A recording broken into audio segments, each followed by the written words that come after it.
pada kesempatan ini saya ingin mengaitkan isu pendidikan seni dengan isu kebijakan Merdeka Belajar dan Kampus Merdeka yang belakangan ini marak dibicarakan di mana-mana, baik dalam tataran konseptual maupun pada tataran implementatif. Ya. Nah, kali ini saya menjuduli kuliah saya yaitu ingin menawarkan satu konsep barangkali bisa disebut antitesis dari kebijakan Merdeka Belajar dan Kampus Merdeka. Ya. Nah, bisa jadi antitesis atau malah bisa merupakan satu alternatif, penawaran alternatif baru yang sebenarnya juga tidak baru-baru amat ya, karena ini juga jauh sebelumnya pernah dipikirkan banyak pemikir pendidikan, kebudayaan, dan pemikir sumber daya manusia dari waktu ke waktu ya, mulai era Ki Hajar Dewantoro ya, sampai sekarang ya. Nah, yang saya tawarkan adalah konsep merenaissanskan manusia Indonesia. Jadi merenaissanskan manusia Indonesia. Apa yang dimaksud? Nanti kita bagi dua sesi. Yang pertama, pada pertemuan ini saya akan menjelaskan konsepnya dulu. Jadi konsep merenaissanskan manusia Indonesia itu seperti apa? Ya, kalau kita ingat konsep Renaissance, zaman Renaissance, ya itu seperti apa? Nanti kita elaborasi dalam konteks pendidikan di Indonesia. Dan yang kedua, nanti pada perkuliahan yang akan datang, saya akan menjelaskan lebih kepada implementasi dari konsep itu. Bagaimana kalau kita sudah menemukan rumus-rumusnya atau poin-poin yang menjadi dasar konsep dari pengembangan pendidikan di Indonesia, terutama nanti terkait dengan pendidikan seni. Lalu bagaimana mengimplementasikannya itu? Nah, saya kira 1 jam ke depan tuh kita tidak mungkin akan bicara dua hal itu. Jadi yang saya tekankan pada sesi kali ini adalah konsep. Ya, jadi konsep merenaissanskan manusia Indonesia. Bisa jadi kuliah hari ini adalah menjadi bekal Anda mengikuti seminar nanti ya. Jadi seminar tanggal 21 November, hari Sabtu, jangan lupa hadir. Itu kita akan bicara mengenai ini sesungguhnya ya, tetapi saya akan lebih menegaskan dan lebih mengelaborasi lebih jauh dan mungkin juga bersifat pemikiran atau penawaran pemikiran alternatif ya. Kalau kita bicara pendidikan ya dalam arti luas ya, pendidikan tuh bisa dipetakan kayak gini ya, ini berdasarkan peta konsep saya. Jadi pendidikan itu tidak bisa dipisahkan dengan kebudayaan ya, karena semua kesadaran kita ini sebagai manusia dalam rangka kita mendesain masa depan ya, kita bisa eksis sampai hari ini ya, itu bukan semata-mata karena pendidikan, tetapi di dalam kerangka itu yang lebih luas sih sebenarnya adalah kerangka kebudayaan ya, jadi pendidikan itu sebenarnya bagian saja dari kebudayaan ya. Nah, kebudayaan itu apa ya, dalam arti luas kebudayaan itu dalam konteks masa lalu ya, masa kini dan ya mungkin masa depan ya, setidaknya mengandung 4 faktor ini ya, mengandung 4 faktor ini. Yang pertama adalah kebudayaan itu yang di dalamnya ada pendidikan nanti ya, itu ada faktor alam ya, faktor alam. Nah, faktor alam itu atau disebut dengan faktor geografis, berarti di situ berbicara mengenai lingkungan hidup. Nah, perlu dipahami bahwa lingkungan hidup itu bersifat fisik tetapi juga non fisik. Nah, sayang lingkungan hidup yang dua ini, yang seperti posisi binar ini ya, jadi binary position ini oleh manusia modern yang satu posisi itu ditenggelamkan atau dihapus atau direduksi lah, katakanlah itu, yaitu yang non fisik. Ilmu pengetahuan modern itu cenderung membela yang fisik. Sementara yang non fisik atau dalam pengertian yang lebih tajam lagi adalah metafisik, ya itu ditiadakan, artinya tidak dipentingkan di situ. Karena itu pendidikan modern itu kehilangan nilai-nilai rohaniah, ya, nilai-nilai spiritualitas dari alam itu sendiri. Ya, jadi alam itu hanya dijadikan objek. Ya, kalau manusia modern itu alam itu diposisikan sebagai objek yang dieksploitasi. Ya, alam itu diposisikan sebagai objek yang dieksploitasi. Padahal sebelum era modern, alam itu dengan manusia itu menyatu. Ya, manusia dan alam itu tidak bisa dipisah satu sama lain. Bahwa manusia itu bagian dari alam, ya, jadi tidak ada posisi subjek dan objek di situ. Ya, manusia sebagai subjek, alam sebagai objek, di manusia pramodern itu tidak ada. Jadi posisi itu melebur, bahwa di dalam alam, ya, baik fisik maupun non fisik, maka entitas manusia itu ada di dalamnya. Atau di dalam entitas manusia itu, di dalam kesadarannya itu ada unsur alam, baik yang fisik maupun non fisik. Nah, ini kesadaran semacam ini masih dipertahankan di dalam kebudayaan yang kita sebut budaya tradisi itu. Jadi kebudayaan tradisi itu mengintegrasikan, ya, menyikapi alam itu menjadi satu dalam satu nafas atau tarikan nafas manusia. Nah, sayangnya, ya, demi ilmu pengetahuan, demi progres kemajuan, mengatasnamakan progres kemajuan atau mengatasnamakan pembangunan, yang alam non fisik itu dianggap tidak penting, ya, dianggap tidak penting, dan karena itu alam disikapi sebagai objek. Nah, apa akibatnya? Kita tahu sendiri, ya, akibatnya alam makin hari makin hancur, ya. Jadi terjadi perubahan iklim yang luar biasa. Ya, sikap hidup manusia juga karena alamnya berubah itu juga menjadi sangat beringas. Ya, menjadi bermacam-macam karena memang iklimnya berubah, bencana alam juga bertubi-tubi terjadi, ya, dan sebagainya dan sebagainya. Ini saya kira sebagai akibat dari krisis lingkungan hidup. Nah, sementara juga kesadaran menghormati alam itu makin hari juga makin tipis, kalau tidak bisa dikatakan hilang, ya kan? Jadi misalkan orang habis merokok, melempar utisnya itu atau puntung rokoknya itu ya semaunya saja. Dia tidak merasa bahwa puntung itu nanti akan mengotori selokan, dan akhirnya kalau banyak akhirnya memenuhi selokan dan seterusnya. Akibatnya ketemu dengan sampah-sampah yang lain, terus menjadi sebab dari bencana banjir misalkan itu. Orang menebang pohon semaunya, ya, tanpa mengembalikan lagi dengan menanam, ya. Jadi hanya menebang tetapi tidak menanam ulang. Nah, ini akibatnya juga mengalami persoalan lingkungan. Oksigen kita terganggu, dalam arti besar rumah kaca kita itu makin terbuka, ya. Jadi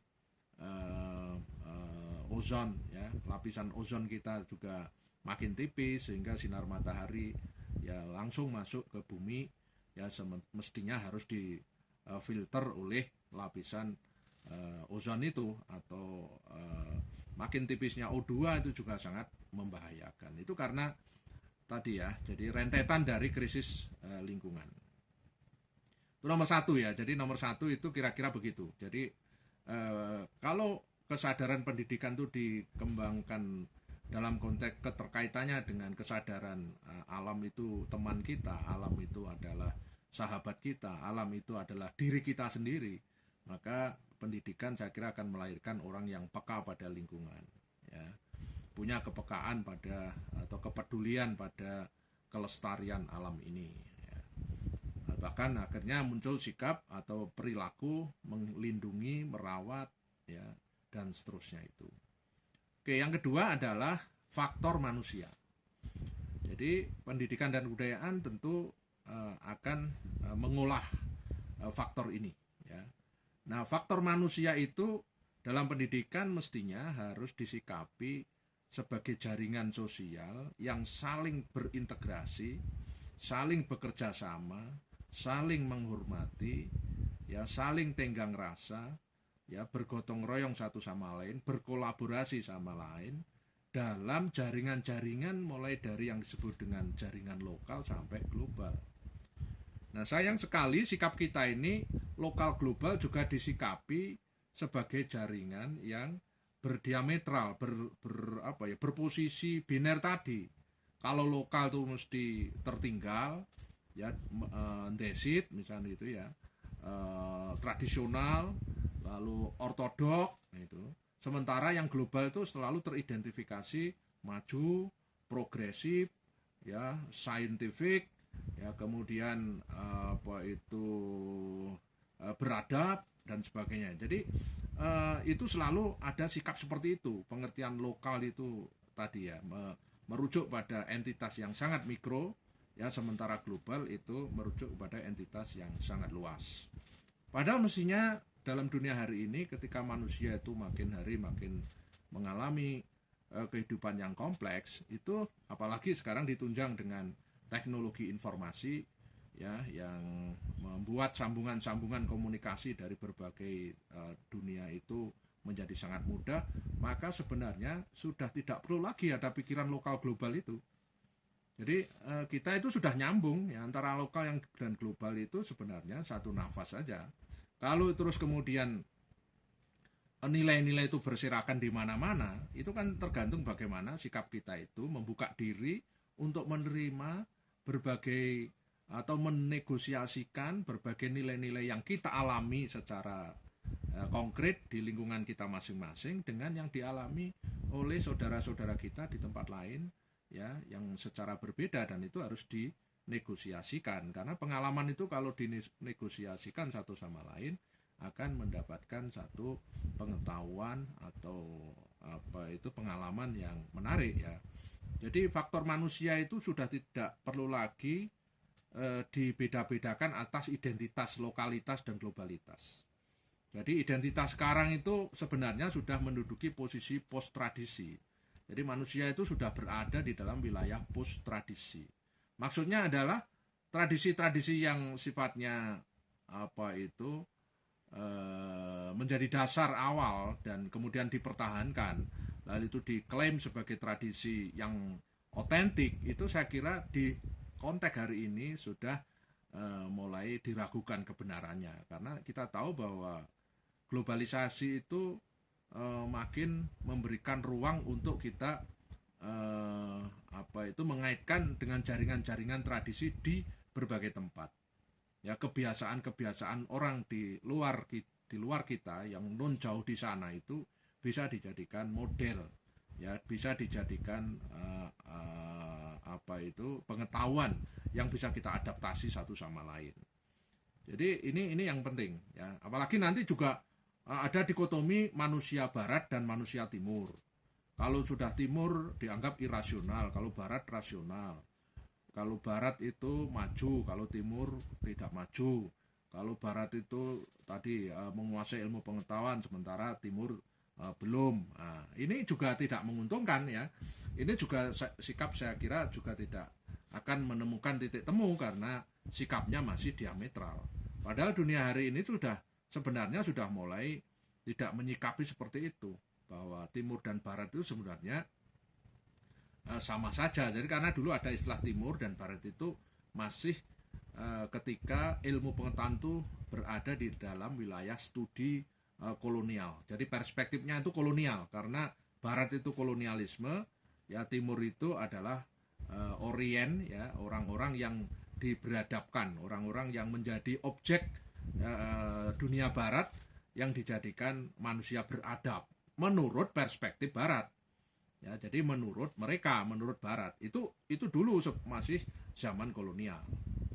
Nah, memang jejaknya masih hari ini itu masih ada, ya, tetapi kita sendiri yang warga dunia yang sekarang itu disebut dengan netizen, ya, warga net itu mestinya sudah tidak lagi punya sikap seperti itu. Bahwa dunia sekarang memasuki dunia post kolonial, itu artinya kita sudah menghilangkan jejak-jejak penyikapan antara entitas barat dan timur, ya. Apalagi terus kemudian ada level yang maju dan tidak maju, ya, negara berkembang, belum berkembang, atau negara maju. Itu saya kira kan itu sisa-sisa dari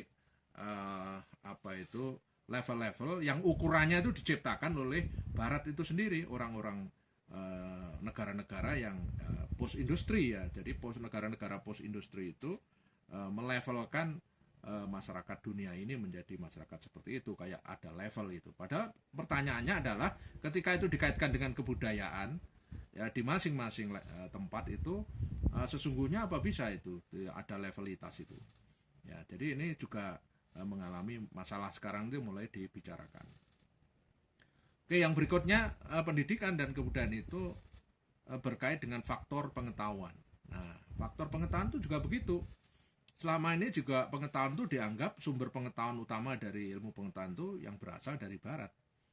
Ya, sikap-sikap kita menjadi manusia konsumen pengetahuan dan kita tidak berpikir merdeka, kita tidak menjadi manusia yang gagah berani mengajukan pikiran kita cenderung manusia konsumen ilmu pengetahuan, bangga dengan mengutip sana mengutip sini dari pikiran-pikiran buku-buku asing, ya. Itu karena juga kita menganggap pengetahuan yang ada di kita sendiri, yang kita anggap pengetahuan lokal itu atau local wisdom itu, dianggap tidak merepresentasikan kemajuan, ya, dianggap tertinggal, ya. Apalagi kalau ada level atau penyikapan bahwa kalau sudah mengutip buku dan buku itu berbahasa asing, ya, khususnya bahasa Inggris, wah, itu kita sudah dianggap manusia maju, ya. Padahal kita tahu banyak bangsa yang tidak mendasarkan diri pada hal-hal seperti itu, seperti penguasaan bahasa asing khususnya Inggris, itu juga bisa menjadi bangsa maju, ya. Contoh Korea, contoh Jepang, contoh Cina, itu mereka itu dalam berbagai peristiwa-peristiwa international event, di dalam berdialog atau berkomunikasi juga tetap menggunakan bahasa mereka. Pertanyaannya, apakah dia tidak menguasai bahasa-bahasa internasional? Menguasai, ya, karena dipakai hanya sebagai alat. Jadi bahasa orang lain itu hanya dipakai sebagai alat untuk menaklukkan ilmu pengetahuan yang diambil dari manapun. Ya, jadi kalau Anda belajar ilmu agama Islam misalkan, dan Anda kuliahnya di Mesir, di mana, ya, ilmu alatnya apa? Bahasa Arab. Ya, bukan bahasa Inggris lagi, tapi bahasa Arab yang Anda pakai untuk mempelajari teks-teks klasik Islam itu. Ya, jadi bahasa Inggris sudah tidak relevan karena memang semua buku ditulis dalam bahasa Arab. Nah, kalau Anda belajar di negara yang berbahasa Inggris, ya memang iya, Anda termasuk belajar misalkan di Prancis, ya dituntut menguasai bahasa Prancis. Ya, Anda tanya aja dokter-dokter yang ada tulisannya DA itu di belakang namanya itu, ya, dari mereka datang tuh sebelumnya tidak menguasai bahasa Inggris, ya, bahasa Prancis, begitu sampai sana dipaksa harus bisa berkomunikasi dan menulis dalam bahasa Prancis. Ya, ini kan berbeda dengan kita kan. Kita ini yang sibuk, ya, orang asing datang ke sini, kita yang diminta untuk belajar bahasa mereka. Kita yang jadi bukan mereka yang sibuk. Ya. Dan ini yang justru yang belingsatan justru kita sendiri. Kenapa? Karena sikap batin kita itu menganggap mereka itu adalah patron dalam dunia pengetahuan. Ya, dia lebih superior, lebih jago daripada kita. Padahal mestinya tidak perlu ada sikap seperti itu. Nah, ini bukan berarti Anda tidak harus menguasai bahasa asing. Kalau saya menyarankan harus. Kenapa? Karena dalam mempercepat ilmu pengetahuan tidak hanya bahasa Inggris, ya, mestinya juga harus bahasa-bahasa yang lain, bahasa Prancis, bahasa Belanda. Kalau Anda misalkan ingin belajar seni rupa atau seni-seni lama, itu biasanya yang nulis orang-orang sarjana-sarjana Belanda, ya tulisannya dalam bahasa Belanda. Ya, kemudian kalau Anda belajar teori-teori yang sifatnya modern ya sampai kontemporer, kebanyakan bahasa Inggris. Ya harus menguasai bahasa Inggris, tapi sekali lagi bahasa itu harus disikapi sebagai ilmu alat untuk membaca teks saja. Setelah itu titik. Ya, kita tidak bisa lagi menyikapi sebagai sebuah keharusan ya di dalam keseharian kita ya. Nah, ini karena nanti saya akan tunjukkan bahwa di dalam pendidikan itu membentuk karakter, termasuk karakter sebagai bangsa yang beradab. Ya, jadi kalau kita melupakan itu, nanti lama-lama keberadaban kita sebagai manusia Indonesia itu, ya sekalipun hidup di alam global ini, ya tetap harus kita wujudkan. Ya, karena itu sebagai kodrat ya, manusia itu kodratnya itu memang membentuk identitas. Ya, tapi apa identitas itu memang pengertiannya sangat fluid ya, sangat cair ya, tidak harus baku ya, dan dibela mati-matian karena memang manusia atau kebudayaan itu organik ya, hidup setiap zaman, setiap waktu ya, merupakan hasil dari ya pemikiran-pemikiran, negosiasi berbagai pengalaman-pengalaman dari macam-macam itu. Jadi intinya pendidikan dan kebudayaan itu sumber pengetahuan itu dari mana-mana ya, tidak harus dari satu tempat ya. Apalagi seni ya, seni itu banyak sekali ya, apalagi kita kalau belajar seni Nusantara itu, waduh itu bahannya enggak habis-habis. Dan yang keempat, pendidikan dan kebudayaan itu harus dikaitkan dengan sekarang ini, yaitu kondisi sekarang yang kuning itu. Jadi adanya tekanan pada faktor kreasi dan inovasi. Artinya dalam arti luas adalah jaringan industri. Nah, industri itu tidak jangan dibayangkan selalu pabrik, lalu buruh gitu ya. Jadi industri di sini adalah pelipat gandaan nilai-nilai ya, produktivitas yang kemudian untuk mendapatkan manfaat sosial ekonomi, bahkan sampai kultural. Jadi itu pengertian industri itu secara filosofis itu. Jadi bukan sekedar menghasilkan barang laku dijual itu terus kemudian kita pahami industri. Ya, industri itu lebih kepada mindset kita, bagaimana menjadikan produktivitas kita ini memiliki nilai tambah yang lebih baik ya. Jadi ketika kita memproduksi sesuatu lalu kita bisa melipat gandakan nilai tambahnya, added value dari produk yang kita ciptakan itu, yang kita buat itu, maka di situ adalah sebenarnya sudah kita bersikap sebagai manusia yang berpikir jaringan industri. Termasuk kita kalau menulis, kalau kemudian kita ikutkan seminar, lalu dimuat di proceeding, kemudian Anda masukkan di jurnal, itu adalah sebenarnya itu jaringan industri pengetahuan. Jadi Anda masuk kepada jaringan-jaringan industri pengetahuan yang memang dilipat gandakan. Ya, begitu tulisanmu itu masuk di jaringan-jaringan ilmu pengetahuan, maka namamu itu akan viral dengan sendirinya kemana-mana sudah. Ya, sebab kalau tidak dipublikasikan, maka namamu juga tidak akan pernah diidentifikasi di dalam jaringan industri pengetahuan atau industri ilmu pengetahuan modern sekarang ini. Nah, jadi ini juga harus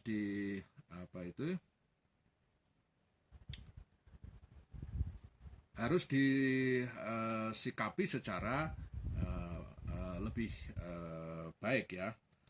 Nah, oke, sekarang saya akan menjelaskan yang ini. Nah, oke.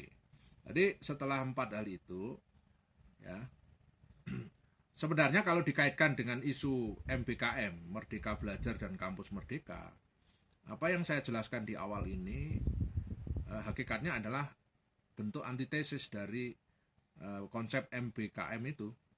MBKM, antitesis dalam konteks hakikat pendidikan dan antitesis dalam konteks tujuan pendidikan. Ya, mengapa demikian? Ya, mengapa demikian? Kalau kita membaca kebijakan MBKM itu rasa-rasanya manusia Indonesia itu ingin diformat menjadi manusia yang teknis, mekanis. Ya, karena tidak cocok dengan judulnya. Judulnya itu Merdeka Belajar, kampus merdeka, tetapi nyatanya itu hanya memberikan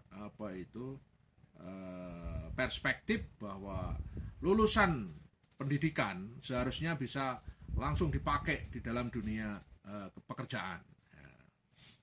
Bahkan ini pikiran itu saya kira itu terkait dengan gejala yang sangat pragmatiskan tujuan pendidikan tadi, ya, bahwa pendidikan itu sebenarnya proses pembudayaan, ya, proses berbudaya dan pembudayaan itu sendiri, ya.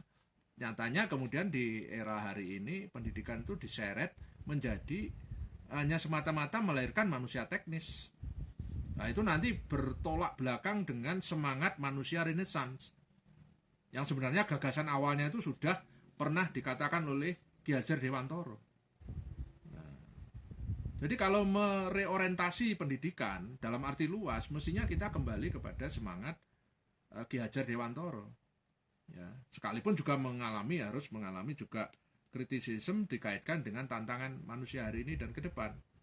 Ya, jadi intinya konsep MBKM itu, ya, saya katakan antitesis dari tujuan pendidikan, karena tujuan pendidikan kalau Anda baca itu kan indah sekali itu, ya, menciptakan manusia yang berakhlak mulia. Loh, berakhlak mulia kok jadi manusia teknis mekanis itu gimana, ya. Jadi ini yang agak kurang pas, ya. Kemudian lulusan itu seolah-olah hanya diorientasikan pada hal yang sifatnya penguasaan teknis, ya, keterampilan teknis, ya, karena itu sesuai dengan kebutuhan di lapangan kerja. Ya. Nah, kalau misalkan ini jalan pikiran ini dipakai, ya, misalkan, ya, sementara teknik atau teknologi itu, ya, itu terus ada kecepatan, ya, baik alat maupun cara menguasainya itu selalu muncul dari waktu ke waktu dan sangat cepat, ya. Itu kan kemudian ketika dalam proses pendidikan itu dilaksanakan menggunakan konsep itu, maka begitu lulus sesungguhnya lulusan itu sudah ketinggalan lagi karena teknologi sudah berkembang lebih cepat lagi di luar, ya. Jadi itu pendidikan itu selalu begitu kalau dikaitkan dengan kecepatan hukum permintaan di masyarakat dan perkembangan ilmu pengetahuan teknologi di luar pendidikan. Pendidikan selalu memang berada di belakangnya, ya. Pendidikan itu baru sifatnya merespon, ya, terus kemudian mengembangkan dan mengidealkan dari apa yang sudah dicapai di luar pendidikan, ya, sekalipun yang di luar itu juga banyak yang terkait dengan dampak dari pendidikan itu sendiri, ya. Jadi selalu begitu. Jadi kita tidak bisa atau tidak mungkin menurut saya suatu lembaga pendidikan itu dibebani untuk menciptakan manusia yang siap kerja, ya. Manusia siap kerja itu, ya, itu akan ada di luar setelah lulus, karena ketika dia dididik itu sebenarnya disiapkan manusia yang siap berinteraksi, manusia yang siap berkomunikasi, manusia yang siap berpikir, ya. Kalau manusia itu cakap itu, saya kira untuk siap kerja itu sangat gampang, ya. Karena keterampilan teknis itu bisa dipakai dengan workshop, ya. Jadi kalau keterampilan teknis itu bisa melalui workshop, tapi kalau penalaran, ya, berpikir kritis, holistik, itu mengalami di dalam proses pendidikan. Terus yang kedua, MBKM itu mengandung masalah, ya, bagi saya adalah mereduksi potensi pikir, rasa, karsa, dan raga. Jadi kalau di Ki Hajar Dewantoro itu bahwa pendidikan itu mengolah potensi olah pikir, ya, olah rasa, olah karsa, ya. Jadi Ki Hajar itu sebenarnya bicara tiga hal itu, kemudian di belakang, ya, itu kemudian ditambahkan olahraga. Ya, olah pikir berarti di situ melatih penalaran kritis, berpikir kritis, yang holistik, yang integratif, yang generalistik. Jadi di dalam pendidikan tuh justru bertolak pada sikap berpikir yang general, bukan spesialis. Ya, nanti saya jelaskan setelah ini.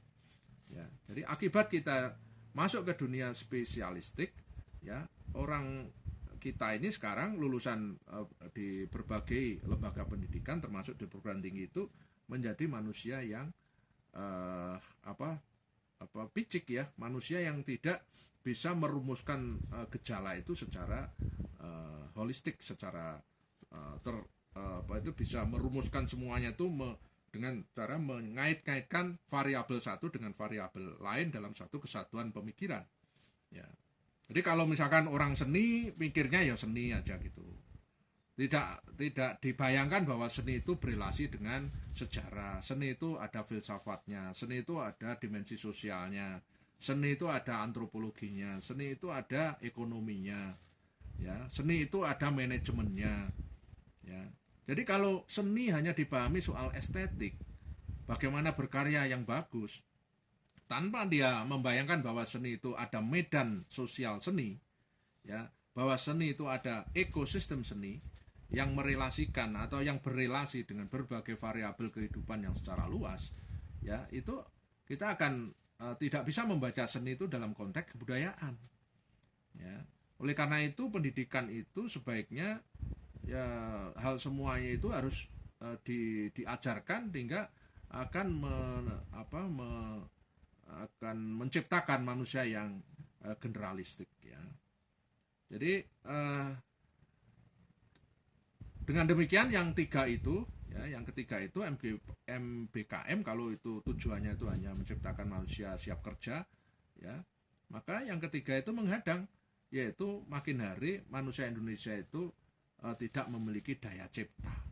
Karena daya cipta hanya muncul dari manusia yang merdeka berpikir, yang dilatih berpikir kritis, ya, mampu membaca tanda-tanda dengan cara banyak peka terhadap data perkembangan, ya, lalu cakap membaca teori, jadi dan juga memahami dan mengintegrasikan nilai dalam konteks kebutuhan, ya, mulai dari kebutuhan yang yang praktis sampai yang ideal, bukan hanya yang praktis saja, tapi juga kebutuhan-kebutuhan yang ideal, yang kebutuhan-kebutuhan yang berjangka panjang, kebutuhan-kebutuhan yang mampu menembus zaman, ya, ini hanya muncul dari daya cipta, ya, daya cipta yang kreatif itu. Dan daya cipta ini hanya bisa, ya, apabila perspektif atau reorientasi pendidikan itu diubah betul, yaitu yang terkait dengan semangat merenesankan manusia Indonesia. Nah, apa yang dimaksud manusia renesan? Nah, ini. Jadi konsep manusia renaissance yang sebenarnya saya terilhami oleh kata-kata renaissance dari barat, ya. Jadi barat itu menguasai dunia ilmu pengetahuan itu gara-gara zaman ini. Ya, ketika zaman sebelumnya mereka mengalami zaman abad pertengahan, ya, zaman pertengahan yang serba gelap, yang terbatas pikirannya, maka manusia barat kemudian merindukan lagi kebebasan berpikir seperti yang dialami zaman Yunani. Ya.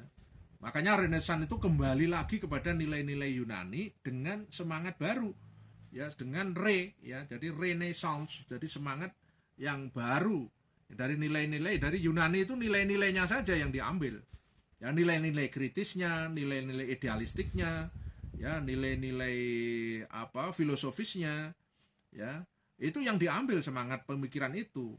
Nah, karena itu manusia Renaissance itu manusia yang generalis, ya, manusia yang generalis yang bisa membaca atau bisa memahami segala sesuatu itu dengan dalam satu dimensi, ya, bukan manusia spesialis.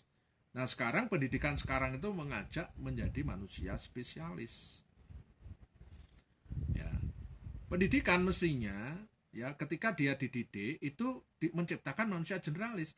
Manusia spesialis itu kalau nanti begitu bekerja, lalu dia menghadapi satu jenis pekerjaan, maka dia harus mengalami namanya workshop atau pelatihan terkait dengan keteknikan dari bidang kerja itu. Misalkan guru, ya, guru misalkan mendidik calon guru. Kan mestinya mendidik calon guru itu yang pertama dididik sejarah pendidikan, lalu filsafat pendidikan, kemudian sejarah guru itu seperti apa sih, filsafat menjadi guru itu, ya. Jadi lebih disiapkan sebagai karakter sebagai seorang guru, termasuk ilmu-ilmu pengetahuan yang terkait dengan bidangnya itu secara holistik, ya, secara generalis. Nah, nanti begitu dia masuk ke sekolah, dia kemudian harus menghadapi namanya membuat RPP, membuat jadwal, ya, dan sebagainya itu. Nah, ini kan cukup dirapatkan sehari, cukup itu, ya, bisa di workshopkan itu. Karena saya pernah mengalami begitu, ya, saya pernah bekerja mengajar di sebuah SMA swasta waktu itu, ya, terus kemudian saya kebetulan saya membantu wakil kepala sekolah bidang 1 waktu itu. Ketika saya harus menyeleksi guru, ya, saya waktu itu percaya pada guru yang backgroundnya itu ilmu pengetahuan non keguruan, tetapi dia sangat menguasai dasar-dasar ilmunya itu, ya, lalu kemudian ilmu pembelajarannya seperti metode pembelajaran, penguasaan kelas, membuat RPP dan sebagainya itu hanya kami laksanakan dengan cara workshop, dengan mengundang dinas pendidikan, dengan pakar pendidikan, dengan guru senior, ya, itu yang menularkan pengalaman teknis administratif itu. Apa yang terjadi? Yang terjadi ternyata guru-guru yang lulusan dari background keilmuan itu non pendidikan itu ternyata lebih keren menjadi guru, ya, lebih keren menjadi guru karena dia sudah menguasai pengetahuannya, ya, ilmunya itu sudah di genggaman tangan, ya, tinggal bagaimana cara menyampaikan ilmu itu ke peserta didik. Nah, itu bisa melalui latihan, bisa melalui berbagai workshop yang tentu terus menerus, dan ya, akibatnya kita mendapatkan guru-guru yang luar biasa saat itu. Nah, saya kira pola-pola semacam itu dulu dilakukan di era Renaissance, ya. Jadi Renaissance itu kita melihat orang-orang Renaissance kayak Leonardo da Vinci dan sebagainya itu kan dia juga menguasai fisika, dia menguasai teknik, dia menguasai arsitektur, dia juga seorang filsuf, tetapi juga sekaligus sebagai seorang pelukis, ya. Ini kan luar biasa. Jadi manusia Renaissance itu kita ambil poinnya adalah manusia yang generalis, ya, generalis. Yang kedua, manusia Renaissance itu manusia yang transdisiplin, ya. Nah, ini berlawanan dengan semangat hari ini. Semangat hari ini itu kita ini cenderung melahirkan sarjana atau pendidikan kita itu melahirkan manusia-manusia yang monodisiplin yang terkait dengan spesialis bidang tertentu itu, ya. Pendidikan kita tidak memberikan ruang untuk mentransdisiplinkan, campur secara membuka sekat-sekat disiplin itu menjadi satu kesatuan, ya, bahwa di dalam ilmu pendidikan seni misalkan Anda harus tahu banyak hal, ya, tentang kebudayaan, tentang politik, bahkan magister itu sudah seharusnya harus bisa membaca arah politik kebijakan pemerintah. Kalau Anda tidak menguasai dasar-dasar politik, maka Anda kesulitan untuk memahami kebijakan kayak MBKM itu, ya. Jadi MBKM itu Anda bisa membacanya arahnya apabila Anda itu bisa mengetahui visi pemerintah sekarang kemana, ya. Jadi kalau Anda kaitkan dengan itu, maka ujung pangkalnya itu Anda tahu, ya. Karena itu tidak cukup hanya hanya membaca kebijakan itu tanpa tahu asbabul nuzul, kontekstualisasi, ya, konsep-konsep filosofi atau konsep-konsep kebijakannya dari hulu sampai ke hilir. Nah, itu saya kira itu membutuhkan sikap transdisciplinary studies. Jadi tidak bisa didekati dengan monodisiplin, ya. Yang ketiga, manusia Renaissance itu manusia yang holistik, Ya, holistik itu memandang semuanya itu dengan terintegrasi, ya, tidak parsial, tidak punya sekat-sekat, tidak punya kategori, ya. Semuanya itu dilihat, ya, kemudian disatukan menjadi satu pemikiran begitu. Jadi bukan parsial, ya, bukan parsial, manusia yang hanya berpikir sektoral, ya, tapi manusia yang holistik, berpikir lebih luas, ya. Terus yang keempat adalah manusia Renaissance itu adalah ideal filosofis, ya, bukan teknis mekanis. Ya, manusia Renaissance itu manusia yang ideal filosofis. Terus manusia Renaissance itu menggunakan perspektif burung, melihat sesuatu itu dari atas sehingga dia mampu melihat cakrawala itu secara luas. Ya, cakrawala itu dilihat secara luas. Ya, jangkauannya itu dia tahu itu. Ya, kurang lebih ruang lingkupnya itu seperti apa. Dia karena menggunakan perspektif burung, seperti burung terbang itu melihat ke bawah, itu dia akan melihat satu horizon yang sangat luas. Berbeda kalau kita menggunakan perspektif satu titik, ya. Jadi kita tidak bisa melihat benda-benda jauh di sana yang ditutupi oleh benda di depannya yang dekat dengan mata kita. Yang paling jelas masalahnya apabila benda itu di dekat mata kita. Ya, kalau makin jauh makin kabur, maka tidak bisa dibicarakan. Karena kita selama ini hanya menggunakan perspektif satu titik, tidak menggunakan perspektif burung. Misalkan persoalan pendidikan Indonesia, bila dilihat dari perspektif burung, maka ruang jelajah, ruang lingkup persoalan pendidikan itu ya Indonesia. Jadi ya Kalimantan, ya Sumatera, ya Sulawesi, sampai Papua itu bisa diketahui dari perspektif burung itu. Ya. Lain dengan kalau hanya perspektif satu titik yang dilihat itu di depan mata yang paling dekat dengan kebijakan sana kementerian ya Jakarta. Ya, karena itu kalau menggunakan perspektif satu titik, maka jangkauannya tuh hanya yang paling dekat, yaitu persoalan-persoalan pendidikan di kota besar. Kota pun kota besar. Kota metropolitan kayak Jakarta. Kemudian juga yang dilihat semata-mata industrialisasi.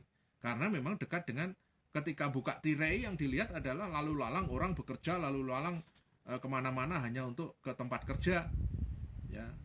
Coba kalau itu Anda kantornya itu di tengah hutan, nanti perspektifnya akan beda. Ya. Di tengah laut, sangat berbeda lagi dan sebagainya. Dan karena itu harus menggunakan perspektif burung untuk melihat satu kompleksitas persoalan pendidikan yang sifatnya holistik dalam konteks Indonesia. Indonesia itu negara yang luas sekali, negara yang sangat luas dan sangat beragam. Ini tidak bisa hanya dipahami dengan perspektif satu titik, apalagi hanya direduksi dalam soal dunia pekerjaan. Nah, ini saya kira akan mereduksi banyak kemampuan manusia Indonesia yang seharusnya harus dimunculkan. Karena itulah Ki Hajar Dewantara menawarkan konsep holistik terintegrasi, yaitu olah pikir, olah rasa, olah karsa, olahraga. Itu. Jadi olah pikir itu tadi kemampuan penalaran yang holistik, olah rasa itu cita rasa, ya halus, ya. Makanya melalui ini adalah pendidikan seni bisa berkontribusi di sini, karena pendidikan seni adalah olah rasa. Manusia yang berbudi luhur, ya dia menggunakan kata-kata keluhuran budi, ya. Jadi budi yang luhur, budi yang paripurna, yang par excellent, ya, budi yang selalu mencari titik-titik harmoni untuk hidup bersama-sama. Itu adalah karena dia punya kepekaan rasa, ada olah rasa di situ. Ya, setelah itu ada olah karsa, keinginan, ya, daya cipta. Ya, daya cipta itu dibentuk melalui olah karsa ini. Ya. Jadi awalnya olah pikir, dilatih berpikir kritis, holistik, ya, radikal, mendasar, itu diolah pikir. Ya. Kemudian setelah itu melalui pendidikan seni ada olah rasa. Ya. Setelah itu baru ada olah karsa. Olah karsa itu keinginan melahirkan sesuatu, menciptakan sesuatu. Ya. Jadi ada apa itu karsa, ya, keinginan yang kuat, ada passion di situ, ya, yang kuat. Jadi bukan pendidikan setelah lulus terus orientasinya kepada yang sifatnya pragmatis. Sebab kalau ini dihilangkan, maka yang mengkhawatirkan ke depan itu manusia Indonesia akan kehilangan potensi olah karsa seperti yang dicontohkan nenek moyang kita. Ya, dalam perspektif manusia Renaissance ini, rujukannya itu kita tidak perlu lagi berorientasi pada Barat Timur. Ya, kita bisa merujuk dari mana-mana, ya. Kalau Renaissance merujuk pada Yunani di Barat, ya, ketika orang Eropa itu ingin maju, lalu Renaissance bangkit era baru, rujukannya Yunani. Nah, kita kalau mau Renaissance, rujukannya kemana? Ya kepada Ibu Pertiwi budaya Nusantara. Jadi budaya Nusantara itu yang bisa menolong kita, ya, membangkitkan manusia Indonesia itu, ya, bangkit dari tidur yang terlalu lama, ya, dengan cara mengadopsi atau mengadaptasi, ya, atau mentransformasi, ya, konsep-konsep pendidikan di Nusantara, ya, dari waktu ke waktu, karena pendidikan di Nusantara itu terbukti ya luar biasa loh. Jangan meremehkan kalau Anda belajar sejarah pendidikan, ya, dulu zaman manusia Nusantara sudah punya huruf sendiri, ya, bisa menciptakan huruf, bisa menciptakan penanggalan, ya, bisa menciptakan palelindon. Di Bali itu bisa menciptakan tanggalan yang bisa memprediksi gempa, padahal belum ada pengetahuan apa itu ilmu pengetahuan kayak apa gempa itu, ya. Jadi dia tidak punya pengetahuan itu, tetapi nyatanya dengan penalaran-penalaran tradisionalnya dia bisa memprediksi gempa, musim, bagaimana seharusnya menanam padi, ya, bulan apa itu dia bisa, ya, dia akan berlayar kemana saja juga pulang dengan kembali dengan aman. Itu artinya dia punya pengetahuan astronomi, walaupun waktu itu belum bisa disebut astronomi, ya. Setidaknya itu dia punya pengetahuan yang peka pada gejala-gejala alam di situ, ya. Nah, jadi di era Sriwijaya, ya, Indonesia juga sudah pernah menjadi pusat ilmu pengetahuan zaman itu, ya, zaman Sriwijaya menguasai setidaknya Asia Tenggara, bahkan sampai Asia Tengah. Sriwijaya itu isunya, sehingga juga menerima mahasiswa-mahasiswa dari berbagai bangsa. Ya, di catatan-catatan dari Cina itu terbukti bahwa mahasiswa yang masuk di universitas yang berdiri di Sriwijaya itu dari berbagai bangsa dan menggunakan bahasa internasional yang saat itu, yaitu bahasa Sanskerta. Nah, ini kan satu capaian, ya, bahwa dalam era abad 7, ya, abad 7 loh, ketika itu manusia Eropa masih di dalam abad ke-8, ya, manusia kita, ya, Nusantara sudah menjadi negara maritim terdahsyat di Asia, ya, yang menguasai laut Asia Tenggara mulai dari Cina Selatan sampai kepada lautan India itu adalah Sriwijaya. Ya, baca sejarah itu, ya. Jadi di situ kan luar biasa, di abad 7, ya, 678 manusia Indonesia itu sudah seperti itu. Selama 300-an tahun lamanya, dia sudah menguasai teknologi perahu layar. Dengan demikian dia bisa mengarungi samudra yang luas itu, ya, dia bisa mempengaruhi negara-negara sekitarnya. Nah, kemudian masuk ke abad berikutnya, ya, abad 78 itu di Jawa terus ada Wangsa Sailendra Sanjaya. Ya, kita tidak perlu pesimis, karena di abad itu manusia Jawa itu sudah bisa membangun suatu monumen yang besar sekali yang disebut dengan Borobudur, Prambanan. Itu kan jejak-jejak capaian pada saat itu, ya. Bayangkan, itu pasti pada saat itu namanya ilmu pengetahuan itu juga sudah ada, ya. Jadi mereka pasti sudah punya pengetahuan ilmu ukur ruang atau aritmetika atau ilmu ukur bidang dan sebagainya, itu pasti sudah tahu, ya. Sampai menyusun batu sampai presisi, kemudian ada reliefnya, dan ada di relief itu ada narasinya. Itu saya kira satu cara berpikir yang holistik untuk membangun satu monumen yang luar biasa yang disebut dengan Borobudur itu. Nah, setelah itu kan manusia Indonesia itu abad ke-15 mulai pengaruh Barat datang, ya, dengan menjajah itu, ya, dengan politik divide et impera, membelah-belah politik adu domba, ya, itu kita di situ mengalami masa kegelapan. Ya, artinya kita menyerah dengan tipu daya penjajah saat itu, ya. Nah, padahal dasar-dasar kebudayaan Nusantara itu jauh sebelumnya sudah luar biasa. Jadi ini karena apa? Karena pada pendidikan masa lampau, ya, baik bentuknya pawiyatan, ya, lalu bentuknya sampai kepada pengaruh Islam datang itu ada pesantren, lalu disitulah olah pikir, olah rasa, olah karsa itu terjadi, ya. Anda bisa membaca sejarah kalau itu, ya. Jadi sejarah itu sebagai jejak-jejak yang tidak bisa dibohongi, yang tidak bisa berbohong, ya, tidak bukan bisa dibohongi tapi tidak bisa berbohong karena memang faktual. Ya, sejarah itu faktual.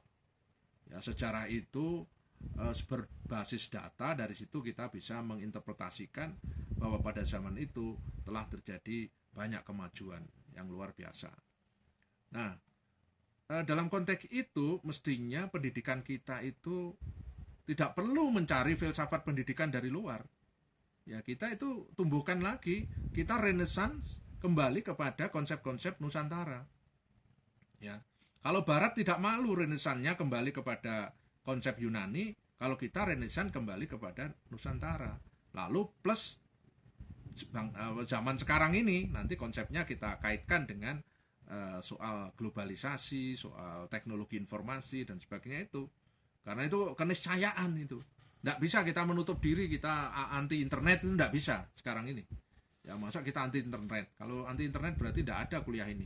Ya, ya, jadi kuliah ini bisa berlangsung karena zaman sekarang. Ya, ya ini. Jadi ini yang saya tawarkan dalam reorientasi pendidikan atau reorientasi ilmu seni secara luas, itu harus dikembalikan lagi orientasinya itu kepada peradaban Nusantara. Seperti orang Barat ketika mereorientasi dunia masa depannya itu berdasarkan peradaban Yunani. Ya, itu. Jadi sama sebenarnya. Jadi nah, dalam konteks hari ini saya kira juga reorientasi itu bisa jadi kita bertitik tolak pada kebudayaan Nusantara satu hal, tapi di pihak lain juga bisa kita mengaitkan dengan konteks zaman hari ini. Jadi ada dua mata pisau sekaligus. Yang pertama, kembali kepada akar-akar kultural yang bisa kita revitalisasi. Yang kedua, bisa merujuk kepada keniscayaan zaman hari ini yang bisa mengantarkan kita menjadi manusia yang memiliki kontribusi sosial budaya dalam konteks hari ini. Nah, saya merujuk dari buku Pak Yudi Latif ya, yang baru terbit itu 2020 itu, Pendidikan yang Berkebudayaan. Saya berharap Anda sudah membaca tamat. Saya sudah selesai membaca, ya. Sudah mulai dari halaman 1 sampai terakhir saya sudah baca. Ya. Buku ini sangat menarik, sekalipun memang juga ada banyak yang masih menurut saya perlu didiskusikan, tetapi prinsip-prinsip umumnya saya banyak menyetujui, ya. Antara lain ini yang saya tergelitik dari kata-katanya Pak Yudi Latif itu. Jadi kalau kita bayangkan pendidikan hari ini itu adalah dalam situasi disrupsi, ya, karena intensitas perkembangan teknologi, ya, percepatan perkembangan teknologi dalam hari ini, alat itu terus menerus, ya, begitu cepat menawarkan berbagai tawaran-tawaran, ya, itu sangat luar biasa dengan perkembangan yang eksponensial, bukan perkembangan yang ini, ya, perkembangan yang pelan-pelan tetapi perkembangannya eksponensial. Maka kalau itu didasarkan itu, maka dengan kerapatan dan intensitas disrupsi itu, dunia pendidikan tidak bisa dikembangkan sebagai pabrik tenaga siap pakai. Jadi dia menuliskan ini dengan kerapatan, ya. Kerapatan itu artinya perkembangannya cepat banget itu, ya. Dan intensitas disrupsi, ya, dunia pendidikan tidak bisa dikembangkan sebagai pabrik tenaga siap pakai. Ya memang, karena tadi, ya. Karena bila pendidikan terlalu fokus menyiapkan peserta didik untuk menguasai keterampilan tertentu, apalagi keterampilan itu hanya keterampilan teknis-teknis begitu, maka kecepatan kedatangan teknologi baru, ya, akan segera mengedaluarsakan keterampilan yang diberikan, yang sudah saya katakan di depan tadi. Jadi kalau ini yang diambil, bahwa disrupsi itu kita harus berpikir cepat dan merespon, ya, dan segera direspon dengan juga mengacu pada pola-pola teknis, maka yang terjadi akibatnya nanti, ya, kalau itu didasarkan paradigmanya, maka teknologi baru yang akan datang itu justru akan mengedaluarsakan ya keterampilan yang diberikan itu. Begitu sudah dikuasai muncul alat baru lagi, ya dikuasai lagi muncul lagi, dan ini tidak selesai. Padahal mestinya alat-alat itu bisa direspon. Sekarang ini buktinya misalkan ada HP baru tanpa sekolah kita bisa pakai, ya. Ada laptop baru tanpa sekolah, tanpa kursus juga bisa pakai langsung. Yang penting kan kita sudah menguasai dasar-dasarnya bagaimana mengoperasikan laptop.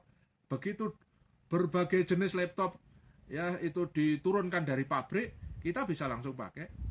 Berbagai jenis sepeda motor dengan matic, non matic ini begitu, tambah ini begitu, kita langsung bisa naik. Ada mobil baru dengan teknologi ini itu, kita beli ya, kita adaptasi sehari lancar sudah. Nah, apa yang sulit? Ya, jadi kalau begini-begini dijadikan fokus untuk menyiapkan peserta didik untuk menguasai satu keterampilan, rugi. Banyak duit yang digelontorkan untuk itu, kita ternyata juga tidak sampai ke sana. Ya, dunia pendidikan tidak disiapkan sebagai pemasok batu bata. Ini saya suka ini kata-kata ini. Jadi dunia pendidikan tidak disiapkan sebagai pemasok batu bata. Hanya karena ledakan permintaan batu bata. Bayangkan. Melainkan pemasok tanah liat ya, yang memiliki elastisitas untuk memenuhi ragam keperluan. Maksudnya itu kalau dunia itu butuh batu bata terus lalu kita mendirikan pabrik batu bata, bukan begitu ya. Itu artinya hanya merespon yang sesuai dengan kebutuhan pragmatis yang sesaat saja. Kalau dunia sekarang ini butuh batu bata, lalu kita mikirnya harus orang semua harus punya keterampilan membuat batu bata. Setelah itu membuat pabrik batu bata. Nah, kalau semua itu menguasai itu, lalu terjadi kelimpahan produksi batu bata, apa terus jadi tidak mengancam ekonomi, ya. Nah, ini kan tidak seimbang di sini. Berpikirannya itu berpikir yang sangat parsial, tidak holistik seperti itu. Ya. Nah, Merdeka Belajar, kampus Merdeka itu mengajak kayak merespon yang gitu-gitu. Kan sayang ini, Anda sekolah berat-berat ya sampai magister hanya diajak berpikir mengolah batu bata. Anda harus menjadi pemasok tanah liat. Anda harus elastis. Anda harus plastis. Menjadi manusia yang plastis, bukan manusia yang responsif, yang pragmatis. Ya. Jadi harus yang plastis. Apalagi seni. Ya, seni itu harus plastis. Ya. Jadi untuk memenuhi beragam kebutuhan tuh manusia itu harus plastis. Jadi basic pengetahuan perlu diajarkan, keterampilan dasar memang harus diajarkan, tetapi ya harus memberikan ruang imajinasi, ruang eksplorasi, ruang olah pikir, olah karsa dan olah karsa lebih luas lagi. Itu yang menurut saya yang akan menjadikan manusia Indonesia memiliki daya saing tinggi. Ya, jadi manusia yang unggul itu adalah manusia yang memiliki sifat-sifat sebagai manusia Renaissance.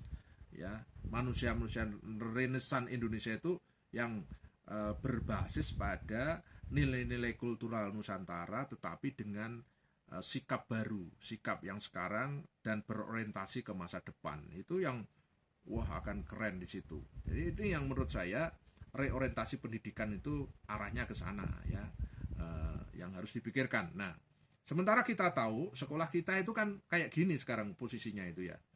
Sekolah kita ini, guru kita ini dipaksa bekerja keras, mengajarkan dengan kurikulum yang semua titipan. Nanti ada kriminalitas, lalu dititipi pelajaran tentang kriminal, ada lalu lintas dititipi tentang lalu lintas, ada korupsi dititipi tentang pelajaran korupsi, ada ini titipi lagi, nanti ada pelajaran intoleransi dan sebagainya ya, toleransi dan intoleransi. Jadi makin merespon banyak keadaan, kurikulum menjadi sangat padat. Itu kasihan gurunya itu kayak mendorong gajah yang memasuk pintu kecil sekali ya, tentu gajahnya itu tidak masuk. Gurunya sendiri tidak akan kesulitan memasukkan gajah di kandangnya itu. Ya, ini gambarannya pendidikan kita ini padat materi ya, sampai kayak misalkan di bidang lulus S1 di Indonesia itu rata-rata mata kuliahnya itu bisa sampai 60 mata kuliah, 55 sampai 60 mata kuliah rata-rata ya. Terus jumlah SKS-nya bisa sampai 150 SKS, 145 sampai 150 SKS. Padat banget. Jadi kita itu ingin mengajarkan banyak ya, tapi begitu keluar kita tingak-tinguk nggak bisa berpikir ya dengan lebih holistik, karena itu ya, itu gambarnya seperti ini mulai pendidikan dasar sampai pendidikan tinggi kira-kira seperti itu ya. Nah sementara di dalam mengukur kemampuan peserta didik, kita menggunakan pola yang sama. Maka sejak dulu manusia Indonesia itu kan terjebak dengan perdebatan tentang ujian nasional dan sebagainya itu ya. Ya, karena apa? Karena dia tidak sadar bahwa yang dididik itu beragam siswanya itu. Ada yang siswa bertipe gajah, ada siswa yang bertipe kera, bertipe kucing dan sebagainya. Bahkan ada siswa itu bertipe ikan yang tentu kebiasaan, keterampilan, potensinya sangat berbeda-beda. Lalu kemudian diuji oleh gurunya, panjat pohon itu, evaluasinya suruh manjat pohon. Maka yang paling bisa dan akan cepat sampai ke atas tentu kera. Sementara ikan ya tingak-tinguk, tidak bisa. Ya. Terus kemudian gajah juga paling hanya blendas-blendus dari bawah. Ya. Sementara yang sampai ke atas tentu kera, karena yang terampil manjat pohon. Ya. Nah, ini karena bentuk evaluasi ini melupakan keragaman. Ya, karena tidak bisa ya. Jadi perbedaan karakteristik siswa menuntut perbedaan strategi pembelajaran dan evaluasi yang adil ya, sesuai dengan karakternya itu ya. Nah, karena tadi pendidikan selalu ada mitos yang disebut dengan standarisasi, dan apalagi standarisasi itu ada namanya standar nasional. Nah, padahal nasional yang namanya nasional Indonesia itu karakter manusianya itu latar belakang budaya, sumber budayanya itu berbeda-beda, kebiasaan hidupnya berbeda-beda, bisa jadi kebutuhan hidupnya antara anak Jakarta sama anak yang ada di Kalimantan Tengah itu sangat berbeda sekali. Ya. Dan ini harus distandarisasi pada kurikulum yang sama. Saya kira ini juga tidak pada tempatnya ya, karena itu nanti tidak bisa mengembangkan manusia yang seutuhnya sesuai dengan kodrat hidup di lingkungan masing-masing di situ. Nah, sekolah akhirnya dengan praktek seperti itu adalah tempat siswa mendengarkan guru berbicara dan dievaluasi atas banyaknya bahan yang dapat diingat. Jadi guru itu sampai hari ini ya mempraktekkan itu, ya, mempraktekkan bahwa makin banyak dia mengajarkan sesuatu, lepas dari siswa itu ngerti atau tidak, yang penting target pembelajarannya itu selesai, ya, maka dia sudah menganggap sudah selesai proses pendidikan itu. Bahwa proses pendidikan itu sebenarnya ya itu adalah transfer of wisdom, ya, transfer of spirituality. Ya, jadi pendidikan itu mentransfer kebijakan, pengalaman yang ideal, mentransfer kepekaan spiritualitas. Itu namanya education. Ya, dan hal-hal yang sifatnya pengetahuan memang kemudian diajarkan melalui transfer of knowledge, transfer pengetahuan dengan metode-metode yang menarik, yang eksploratif dan holistik. Ya, cara-cara guru atau pendidik atau dosen dalam perguruan tinggi itu mestinya begitu. Tetapi ya lagi-lagi sistem administrasi pendidikan kita itu selalu membingkai ya hal-hal yang sifatnya ideal itu menjadi sangat praktis dan sangat teknis. Ya ini memang arahnya menjadi berbanding terbalik dengan tujuan-tujuan idealnya itu. Nah, ini yang harus diperhatikan. Ini bisa dibaca di buku yang ini, sumber yang saya tulis di bawah itu. Nah, jadi kira-kira poinnya seperti itu ya. Jadi saya nanti pada konsep yang berikutnya itu akan menjelaskan lebih yang sifatnya diakronik dan sinkronik, agar juga terpetakan bahwa sebenarnya dari waktu ke waktu itu kita punya perkembangan pendidikan yang luar biasa ya. Jadi dari lembaga pendidikan biasanya kita mengklasifikasi menjadi pendidikan tradisional, modern, postmodern. Padahal klasifikasi semacam ini saya kira sekarang sudah tidak ada pada tempatnya ya, sudah tidak relevan. Karena di era postmodern itu sekat-sekat itu sekarang dibongkar ya. Sehingga tidak ada istilah tradisional, ya modern, postmodern itu sudah sebenarnya menjadi satu sekarang ini. Jadi nilainya itu bisa dari macam-macam karena tadi semangatnya adalah transdisiplin ya. Jadi orientasi pendidikan itu sebaiknya mengarah ke sana. Jadi merenesankan manusia Indonesia itu mengajak menjadi manusia agung, manusia yang ideal, manusia yang mampu mengelaborasi karsanya secara secara monumental, karena karya-karya Renaissance kan tidak ada yang nyelekutis ya. Karya-karya Renaissance itu karya-karya agung sampai hari ini menjadi tonggak sejarah.